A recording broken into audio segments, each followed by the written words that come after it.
Madam ನೀವು ನನ್ನ ಪ್ರಶ್ನೆಗೆ ಉತ್ತರ ಕೊಡಿ. First of all thank you sir, ಅದನ್ನ ನೋಟಿಸ್ ಮಾಡಿದ್ದಕ್ಕೆ. ಈ ಒಂದು ಪ್ರೆಸ್ ಮೀಟ್ ಅಲ್ಲ, ಪ್ರತಿ ಒಂದು ಪ್ರೆಸ್ ಮೀಟ್ ನಾನು ಸ್ವಲ್ಪ ನೋಟಿಸ್ ಮಾಡಿರ್ತೀನಿ. ಯೂಶ್ಲಿ ಹೀರೋಯಿನ್ಸ್ ತುಂಬ ಕಮ್ಮಿ ಪ್ರಶ್ನೆಗಳು ಹೋಗುತ್ತೆ. Thank you so much for voicing it out. And ನಿಮ್ಮ ಕಡೆಯಿಂದ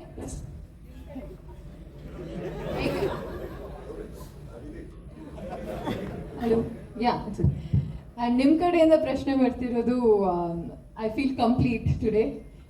ಇಡೀ ಜರ್ನಿ ವಾಸ್ ಅಬ್ಸಲ್ಯೂಟ್ಲಿ ಸ್ಪೆಷಲ್. ಯಾಕಂದರೆ ನಂಗೆ ಸ್ಟಾರ್ಟೇ ಅಂತ ಲಾಂಚೇ ಪ್ರೇಮ್ ಸರ್ ಕಡೆಯಿಂದ ಆಗಿದ್ದು.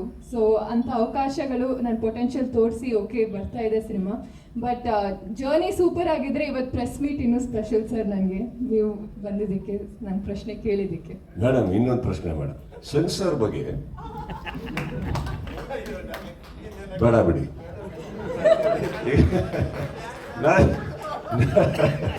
ನಾನು ಒಂದು ಪ್ರಶ್ನೆ ಇದೆ. ಈಗ ಈಗ ನಾನು ಪತ್ರಕರ್ತರ ಕ್ವಶನ್ ಕೇಳ್ಬಿಟ್ಟೆ, ನನಗೀಗ ಕಾರ್ಡ್ ಗೀಡಿಲ್ಗೆ ಪ್ರಶ್ನೆ ಕೇಳ್ಬಿಟ್ರು ಅಂತ ನಾಳೆ ನನಗೇನು ಪ್ರಾಬ್ಲಮ್ ಆಗಲ್ಲ ತಾನೆ? ಹಂಗೇನಿಲ್ಲ ತಾನೆ? ಓಕೆ ಚಲೋ sir, that's my question, we'll talk later. Right. Sir ಹಂಗ್ ನೋಡಕ್ ಹೋದ್ರೆ ನಮ್ಮ ಮನೆಯಿಂದಲೂ ನಮ್ಮ ತಂದೆ ತಾಯಿ ಹೇಳಿ ಕಳ್ಸಿರ್ತಾರೆ, ಏನ್ ಹೇಳ್ಬೇಡ ಅಂತ ಕೆದಕಿ ತೆಗ್ದಿದ್ದೀರಲ್ಲ ಸರ್ 30 ವರ್ಷ ಎಲ್ಲೆಲ್ಲ ಹೋಗಿಲ್ಲ ನಾವು ಆನ್ಸರ್ ಮಾಡಿ ಬಿಡುತ್ತೆ.